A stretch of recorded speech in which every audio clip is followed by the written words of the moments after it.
എന്നുവെച്ചാൽ എനിക്ക് 2008 ഞാൻ ദേ ഇങ്ങോട്ട് നോക്കി എന്ന സിനിമ ബാലേന്ദ്ര മേനോൻ്റെ സിനിമയിലോട്ട് വരുന്നത്. അപ്പോൾ ആദ്യത്തെ ഷൂട്ടിംഗ് തന്നെ സെക്രട്ടേറിയറ്റിൽ വെച്ചായിരുന്നു. സെക്രട്ടേറിയറ്റിലെ ടോയ്ലറ്റിൽ പോയിട്ട് വന്നപ്പോഴത്തേക്കും പുറകിൽ നിന്ന് ഒരാൾ പെട്ടെന്ന് കയറി അങ്ങ് കെട്ടിപ്പിടിച്ച് ഞാൻ തിരിഞ്ഞു നോക്കിയും ഉടനെ നമ്മുടെ ലിപ്സിലോട്ട് കിസ്സുകയും ചെയ്തു ജയസൂര്യ. എനിക്കത് ഭയങ്കര ഷോക്കായി. പെട്ടെന്ന് തള്ളി മാറ്റിയിട്ട് ഞാൻ ഓടിപ്പോയത് താഴെ പോയിരുന്നു.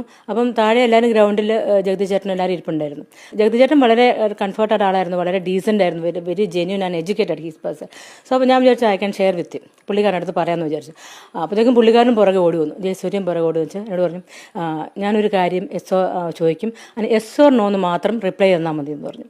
അപ്പോൾ ഞാനിങ്ങനെ നോക്കിയപ്പോൾ പറഞ്ഞു, എനിക്ക് ട്രിവാൻഡ്രത്ത് ഫ്ലാറ്റ് ഉണ്ട്, എനിക്ക് മിന്നുവിന് ഇൻട്രസ്റ്റഡ് ആണ്, താല്പര്യമാണെങ്കിൽ നമുക്ക് അവിടെ വെക്കണം. അപ്പം എസ് ഓർ നോ എന്ന് പറയാനല്ല പറഞ്ഞു. അപ്പം നോ എന്ന് പറഞ്ഞു. അത്ര വേറെ ഏതോ സിനിമയിലൊക്കെ പുള്ളിക്കാരനായിട്ട് വേണ്ടാന്ന് പറഞ്ഞു, മിന്നു വേണ്ട, യൂസ്ലെസ് ലേഡി, പല സിനിമ റോളുകളും പുള്ളിക്കാരനായിട്ട് ഇത് ചെയ്തു.